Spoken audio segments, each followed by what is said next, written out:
Bonjour Emmanuel. Bonjour Henri. Comment allez-vous? Je vais bien, et vous? Ça va, je vous remercie. Bon.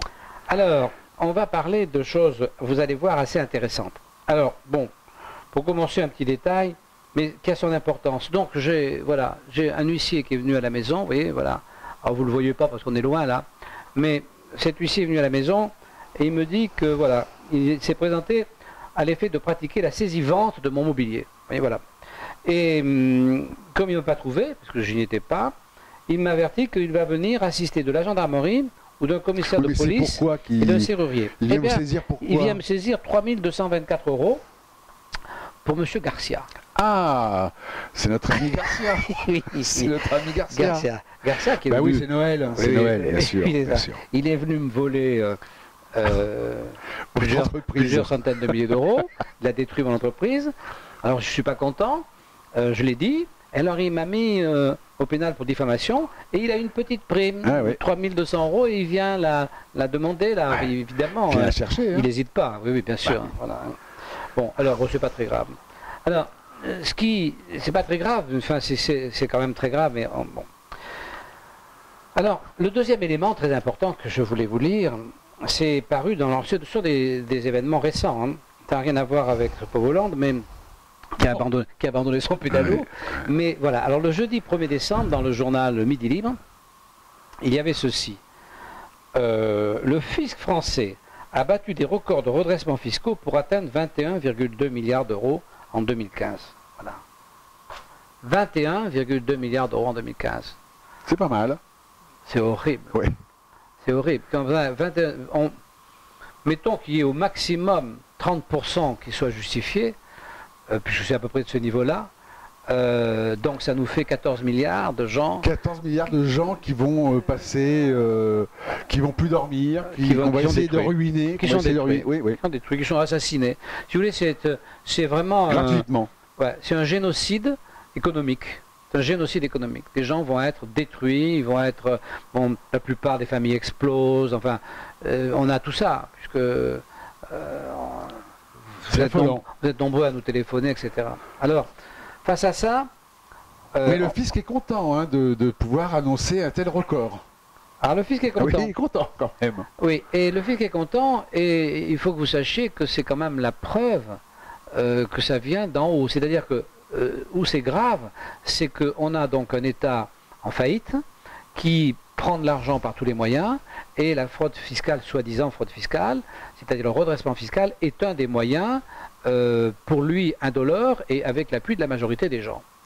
Donc c'est une escroquerie grave, et cette escroquerie ne va pas aller en s'arrêtant, puisque l'État fait savoir, par presse interposée, que la fraude serait de 80 milliards. Donc si vous voulez... Il y a encore 60 milliards à gratter. Voilà. Donc vous imaginez l'horreur que ça représente. C'est une horreur absolue, c'est la même horreur que quand dans ces malheureuses guerres, on dit, oui, on va raser la ville, comme ça on aura les terroristes que l'on cherche. Oui, d'accord, mais enfin, voilà, il n'y a plus de ville. Voilà. Tuez-les tous, Dieu reconnaîtra les siens. C'est ça. Devant Béziers. Bercy reconnaîtra les siens. Oui.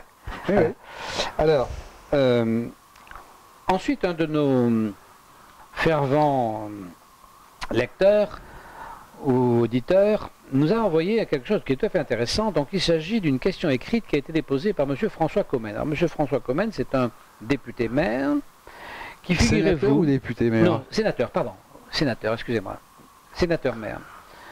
Qui, figurez-vous... De la ville de la ville de Sète. Voilà, mais... Voilà, de Sète. Faut le dire. D'ici. Voilà, de chez vous. Et oui, et moi je ne savais pas qu'il avait fait ça. C'est votre sénateur maire, en deux mots. En tout cas, c'est pas moi qui lui ai demandé. Je lui fais mes félicitations pour la question qu'il a posée, puisqu'il demande... On va voir ce qu'il en fera. Proportion. Oui. C'est ça. Et oui, s'il a posé la question, c'est qu'il a une idée. Ouais, je sais pas. Alors, quelle est la proportion de décisions en contentieux fiscal qui donne satisfaction partielle ou totale aux contribuables pour l'année 2014? Et alors, le ministre des Finances lui a répondu le 27 octobre 2016. Donc, c'est pas vieux. Il avait posé la question en mai 2016. Donc, une réponse assez rapide. Alors, voilà. En ce qui concerne les impôts directs de l'État, c'est-à-dire les redressements sur le revenu, alors, les jugements partiellement ou totalement favorables, Aux contribuables. Il y en a 14,8. Ce qui fait 86% défavorables. C'est-à-dire voilà. Vous avez 86 chances sur 100 de perdre quand vous avez... Totalement, hein. C'est 90%, voilà. 86% où vous perdez totalement. Oui, totalement. Totalement. Totalement. Oui, totalement. Parce que c'est important. Ça veut dire que quand vous recevez la lettre recommandée, lettre recommandée, notification, ben, vous êtes parti, vous avez 8 chances sur 10 qu'à la sortie, ça va vous coûter un maximum.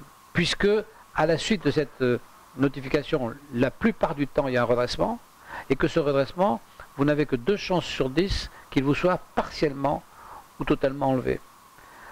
Alors, quand c'est la TVA, c'est pire, puisque là, il n'y a plus que 13% de gagnants. Et alors, quand c'est les impôts locaux, c'est encore pire, puisque là, il n'y a plus que 8% de gagnants. C'est-à-dire, si votre taxe d'habitation, mais là, c'est tellement compliqué, foncière, de toute façon, les impôts locaux, moi, j'ai jamais rien compris. Voilà. Quand je reçois... Mais même si vous faites l'effort de comprendre, ouais. C'est-à-dire que c'est quand même, parce que la plupart des taxes ne sont pas mal calculées. Vous avez 92% des gens qui perdent. Voilà, 92% des gens qui perdent. Ouais. Alors même si vous avez bien, même si vous avez travaillé et si vous avez vraiment, vous allez perdre. Ouais. Voilà. Oui, donc ça veut dire que si vous voulez, globalement, c'est 12% de réussite partiellement ou totalement. Ouais. C'est-à-dire que vous avez pratiquement 90 chances sur 100 de perdre. Donc ça veut dire que quand arrive chez vous la notification, vous avez 9 chances sur 10 de passer à la casserole. Et il faut donc rattacher ça aux 21 milliards. Oui, et bien sûr. Voilà, c'est-à-dire que si sur ces 21 milliards, il y a, comme nous le pensons, 14 milliards qui sont du pipeau, ces 14 milliards, il va quand même y en avoir que 10% qui vont s'en sortir. Ouais. Partiellement ou totalement. Voilà. Donc chez les 14 milliards, il va y avoir 12 milliards, paf. Voilà. Donc si vous voulez, c'est quand même effrayant. C'est objectivement effrayant. C'est un monde, ce sont des sommes démesurées qui ne correspondent pas à une réalité économique, à une fraude, parce qu'il y a très peu de fraude. Enfin, vous voyez bien, que vous soyez commerçant ou que vous soyez consommateur, vous voyez bien qu'il n'y a plus d'argent liquide, tout le monde paye par carte, enfin, il n'y a plus de fraude. Alors, il y a peut-être des personnes qui sont... Oui, c'est vraiment peanuts maintenant. Voilà. Donc ça veut dire que tout ça, si vous voulez, c'est vraiment une escroquerie à grande échelle, commandée par le haut. Donc commandée volontairement avec l'acquiescement de la majorité silencieuse. Avec l'acquiescement de la majorité qui ne paie pas d'impôts. Qui paie pas d'impôts. Donc 50% de la France. Ouais. Voilà. Et quand vous prenez que dans ces 50% qui en payent, il y en a la plupart qui n'en payent pas assez pour être contrôlés, il reste quoi 10, 15%, 20% des Français qui sont contrôlés, maximum. Donc ces 20% des Français qui sont contrôlés représentent cette masse d'argent énorme qui est prise et qui a 9 chances sur 10 de perdre la notification qui lui est présentée. D'où la fuite des ce qu'on appelle les exilés fiscaux. C'est un génocide. C'est un génocide comme d'une minorité, comme tous les génocides. Donc là, c'est un génocide économique. Donc, effectivement, ça nous donne raison. Hein, ça fait 6 ans qu'on dénonce ça, ça nous donne raison. Mais ça ne nous donne pas satisfaction. On n'est pas content d'avoir raison. Non, parce que pour le moment, rien ne change. Non. Pour le moment. Alors, qu'est-ce qu'on peut faire? Parce que là, on était en train de discuter, nous, nos amis, on a plusieurs centaines de personnes qui viennent nous voir tous les jours. Tout le monde se pose la même question. Oui, de ce côté-là, on voit bien, puisque le blog, les visites, c'est de plus en plus, il y en a de plus en plus. C'est vraiment un problème important, un problème de société. Je veux dire, ça devient prégnant. Vous savez, moi je préconise, mais bon, je ne suis pas sûr que ça puisse faire quelque chose. Moi je pense qu'il faut quand même qu'on se regroupe. Alors comment se regrouper? Moi je pense qu'il faut qu'on se regroupe parce qu'on est une masse. Cette masse pour l'instant, elle est difficile à regrouper parce que chacun espère, on a été comme ça nous aussi. Chacun a peur. Alors d'abord on a peur bien sûr, oui c'est sûr, on a peur c'est parce qu'il y a une véritable terreur, ça c'est clair, mais ensuite chacun espère au moment du contrôle qu'il va s'en sortir. Bien sûr. On est passé par là. Hein. Donc si vous voulez, on ne sait pas à l'avance. On a la peur de bouger pour pas froisser notre inspecteur qui va vous aligner, parce que de toute façon il vous alignera, froissé ou pas froissé, ça ne changera rien. Bien sûr. Donc il faut résister. Oui. Voilà, c'est ça la finalité. Alors comment résister? Alors pour résister, alors c'est très difficile parce que si vous voulez, on voit par exemple nos amis contribuables associés, ils arrivent à motiver des gens parce que c'est pas une résistance personnelle, c'est venir, c'est une espèce de délation collective en disant ouais il y a trop d'impôts, etc. Ça les gens sont assez facilement d'accord. Oui, ça oui. Quand il s'agit de dénoncer quelque chose, on trouve toujours du monde. Mais là il s'agit de résister, c'est-à-dire de s'opposer à un excès certes illégal, immoral, mais qui est du côté de la loi. C'est-à-dire qu'il ne s'agit pas de dénoncer, il s'agit de s'opposer à la soi-disant loi. C'est beaucoup plus difficile. C'est vraiment beaucoup plus difficile. Alors, moi, vous avez eu une idée. Ouais, enfin, j'ai une proposition, hein, j'ai une proposition qui risque de faire long feu comme toutes les idées qu'on a, parce que vous avez, si vous regardez depuis longtemps ce blog, vous voyez que ce n'est pas le nombre d'idées qui nous manque. On en a toujours émis, et puis ça n'a jamais rien donné parce que personne n'a suivi. On a voulu faire une association, personne n'a suivi, ou peu de gens, pas assez nombreux. On a voulu donner des conseils, ça n'a pas marché non plus. Enfin, on a voulu faire plein de choses, et si vous voulez, on se heurte toujours au fait que je pense que tous ceux qui sont touchés par ce mal ne pensent pas que leur salut puisse venir par la résistance. Et donc, ils pensent que leur salut va venir, au contraire, par la soumission. Oui. Et ils pensent que plus ils seront soumis, moins ils seront embêtés. Oui. Or, c'est exactement, évidemment, l'inverse qui se passe. Parce que plus ils sont soumis... Ça ne change rien, quoi. Voilà, ça va plus loin que ça. Parce que comme ils sont soumis, on peut dire aujourd'hui 80 milliards, demain 120 milliards, 150 milliards, tout ce qu'on veut. Oui, ils sont soumis. Oui. Voilà. C'est vrai. Donc, il faudrait casser cette soumission. Alors, pour casser cette soumission, il faut employer la méthode qu'ont employé les Russes dans la dissidence. Ce qui n'est d'ailleurs pas ce qui les a fait gagner, mais enfin, bon, ils ont fait ça.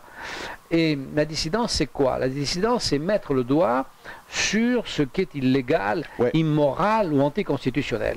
Or, nous savons que dans le contrôle fiscal, c'est une zone de non-droit, immorale, illégale et anticonstitutionnelle. C'est une zone de non-droit dès le début, puisque le choix de celui qui va être contrôlé est laissé à la discrétion des services fiscaux sans qu'on sache pourquoi. Bon, ça déjà, bon, normal. Bon. Deuxièmement, quand ils viennent chez vous, vous ne pouvez pas avoir la preuve et l'enregistrement du débat oral et contradictoire, ce qui fait qu'ensuite, vous n'avez plus aucune preuve de tout ce qui s'est passé. Ça, c'est quand même important. Troisièmement, le juge n'est pas à l'endroit où il faut. C'est-à-dire que normalement, dans une démocratie, c'est la Constitution, le juge est placé entre l'enquête et la sanction. Ben oui. Et c'est complètement légitime. Puisque c'est lui qui, en théorie, donne la sanction. C'est lui qui donne la sanction. Voilà. Donc, avec des procédures d'appel. Alors que là, le fisc fait à la fois l'enquête et donne la sanction. Et le juge intervient après. D'ailleurs, nous avons à ce sujet, vous l'avez vu, envoyé une lettre à M. Fillon. Et alors, c'est assez amusant parce que on lui a envoyé par 2 canaux cette lettre par mail et par courrier. Et puis, j'avais pris la peine d'appeler son bureau en disant que j'envoyais cette lettre. Et donc je suis tombé sur un monsieur très gentil qui m'a dit oui, effectivement, le sujet est important, ça nous intéresse. Je vais faire très attention. Et puis 2 jours après, j'ai reçu une réponse à mon mail par une circulaire.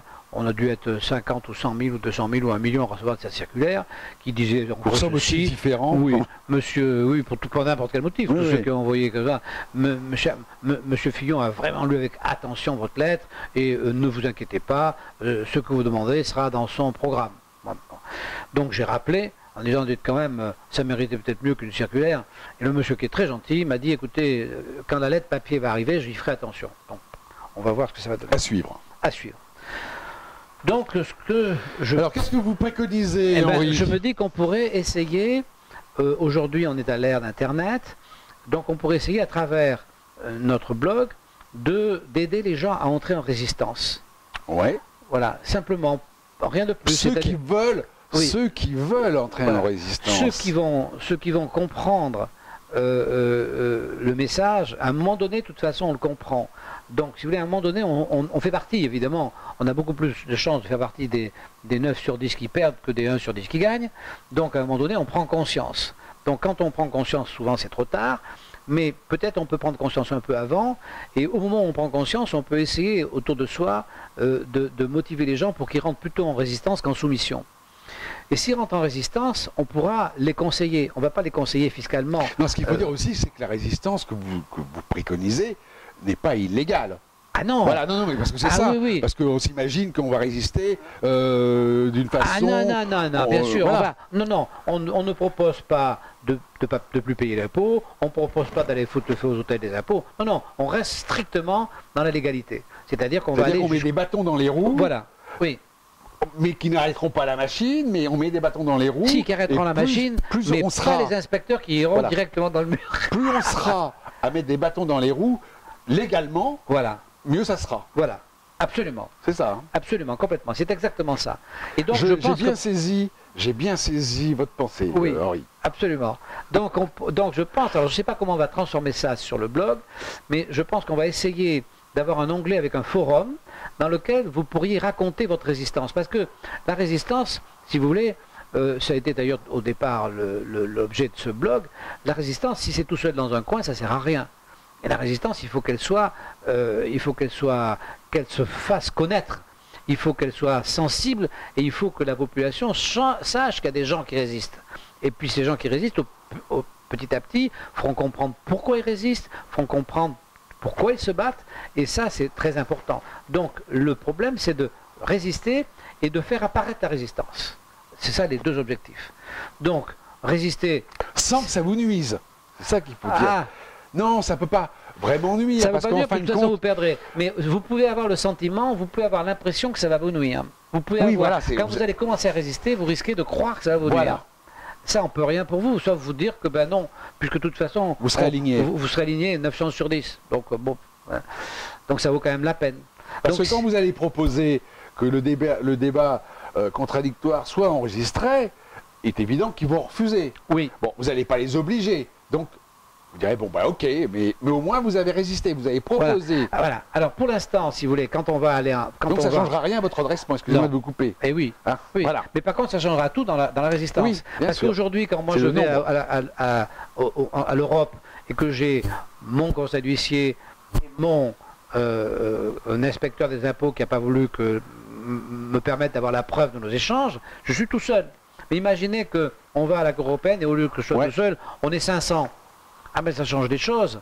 Parce qu'il y a 500 personnes qui réclament de pouvoir posséder la preuve du débat oral et contradictoire, ça change des choses.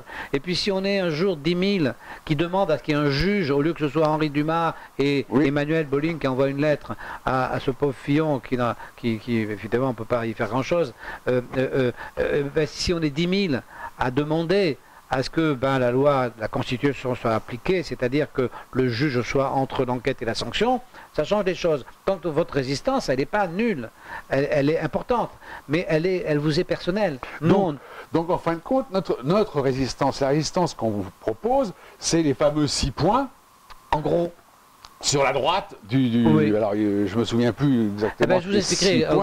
C'est les 6 points. Bien sûr. Et on va arriver donc à la résistance par rapport même à la fin de votre contrôle, vous aurez à résister par rapport aux sommes qui vous sont demandées. C'est-à-dire vous serez peut-être obligé, comme le conseille d'ailleurs très justement Claude Reichmann à ses adhérents, vous serez peut-être obligé de ne plus rien avoir pour pouvoir continuer à résister, parce que vous continuerez sans doute à être poursuivi. Mais que vous résistez ou pas, vous serez de toute façon poursuivi. C'est ça qu'il faut vous dire. Il faut vous dire que de toute façon, on a amené les documents, et merci, merci quand même à monsieur François Commen. Au sénateur maire. Au sénateur maire. Parce que ça, je ne sais pas, ça n'a pas fait la une des journaux, mais ça fait la une de notre blog, parce que c'est très très important. C'est étonnant, ça. Ça devrait faire la une des journaux. Bah oui.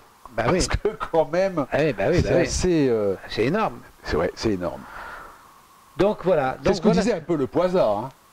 Ah mais c'est complètement ce que dit le Poisat. C'est ce que dit le Poisat. Et le Poisat nous a donné, si vous voulez, aujourd'hui on vous dit qu'il faut essayer de résister nombreux, parce qu'on est assez sûr de ce qu'on vous dit, parce qu'on a payé pour. Depuis 6 ans qu'on fait ce blog, on a fait des rencontres, moi j'ai beaucoup de vous au téléphone, parce que vous êtes assez nombreux à me faire part de vos problèmes, et chaque fois ça dure 1 heure, 1 heure et demie au téléphone, et je vois bien que vous êtes dans une très grande souffrance. Enfin, on le sent, et ceux qu'on subodoré du niveau intellectuel et du niveau, je dirais, de qualité morale, d'honnêteté, d'honnêteté des inspecteurs des impôts, ça va, on connaît maintenant, Francis Le Poisat nous a expliqué. Donc tout ça, si vous voulez, on finit par y voir clair. Et suffisamment clair pour pouvoir vous dire, comme l'a dit De Gaulle aux Français, parce qu'il voyait clair, il voyait très bien, au moment où De Gaulle part en Angleterre, il est tout seul. Hein, il y a 1% de Français qui résistent, mais lui, il connaît l'armée, il connaît exactement l'état de l'armée, il connaît l'état d'esprit des politiques, et il sait que c'est foutu, c'est plié. Donc il sait que la seule chose à faire, ça sera de résister, parce que sinon, c'est plié. Et donc il dit, il faut résister. Il y arrive plus ou moins de bonheur, mais enfin, finalement, à la fin, ça gagne. Ça ne gagne pas par la résistance, mais ça gagne quand même. Donc, je ne vous dis pas, si vous résistez avec nous, on ne sera peut-être pas si nombreux que ça, mais de toute façon, il faut vous dire que tels que sont faits aujourd'hui les contrôles fiscaux, ils sont anticonstitutionnels. Ils sont parfaitement illégaux. C'est-à-dire, les droits qui nous sont supprimés dans le cas d'état d'exception, parce qu'on pourrait dire ça, c'est un état d'exception. C'est-à-dire que le fisc, Bercy et les élus dépensiers considèrent qu'ils ont le droit à un état d'exception pour prélever de l'argent aux gens sans rendre de compte judiciairement et au-delà de la loi. Voilà, c'est ça qui se passe. Donc c'est pour ça qu'on a un droit de résister, on a un droit moral de résister, qu'on peut les défendre même devant un devoir, même un devoir. On aurait un devoir, ouais. Mais on ne peut pas vous mettre ça sur le dos quand même. Non. Mais on a un droit, vraiment, et qu'on peut les défendre au tribunal, même si, effectivement, au début, je peux vous témoigner que quand même, on en prend plein la gueule. Hein. Et puis qu'on est regardé de haut. On est méprisé. Ouais. Oui. Si vous aviez été à l'audience où je poursuis la magistrate, la présidente du Conseil d'État, qui, pour déni de justice, parce qu'elle n'a pas voulu juger quelque chose pour nous qui est très important, mais vous auriez vu comment j'ai été traité. Mais je veux dire que même le chien du voisin, quand il aboie et qu'il me pompe l'air, je suis plus gentil avec lui, vous voyez. Donc ça a été vraiment... Bon, donc revenons à votre forum. Alors, oui, voilà. Je ne sais pas si ça sera sous la forme d'un forum, il faut qu'on en parle avec le webmaster. Je ne sais pas trop ce que je pense. Ce à quoi on réfléchit, c'est qu'il faut arriver à aider les gens qui sont prêts à résister et les fédérer. À les conseiller dans la légalité. Dans la légalité, voilà. Alors comment matériellement on va le faire, je n'ai pas encore vraiment une idée. Je pense que tous ceux qui ont envie de résister déjà peuvent soit nous téléphoner, soit nous envoyer un petit mot sur le blog déjà, et puis ensuite on va essayer de faire sur le blog un espace pour que tout le monde puisse discuter entre eux, parce que en fait c'est ça l'intérêt du net aujourd'hui par rapport à ce qui se faisait avant. Avant, si vous voulez, pour ce genre de choses, il fallait monter une association, il fallait faire des réunions toutes les semaines, machin. Bon, maintenant on peut parler tous ensemble tout le temps. Donc ceux qui sont touchés de plein fouet ou qui sont en train de l'être, qui reçoivent une note de vérification, mais qui se rapprochent de nous, et on essaiera de les fédérer. On essaiera de se mettre dans un espace à l'intérieur du blog. Et on essaiera de les aider. Voilà. Et on essaiera de nos conseils. De les aider à résister. Je n'ai pas dit qu'on va les aider à régler leur problème fiscal. Hein. Que ça, on ne sait pas faire. Nous, on ne sait pas faire, on le dit. Non, mais de toute façon, les avocats fiscaux ne savent pas faire non plus. C'est très difficile. Voilà. Donc, on ne sait pas faire. Voilà, hein. Une chance sur 10, pour nous, c'est pas. Ça se joue. On ne joue pas une chance sur 10. Hein. Non. Voilà. Bon. Eh bien, écoutez. Merci de nous avoir écoutés si longtemps, et puis à bientôt donc sur ce... On attend vos suggestions. On attend vos suggestions. À bientôt, au revoir. À bientôt.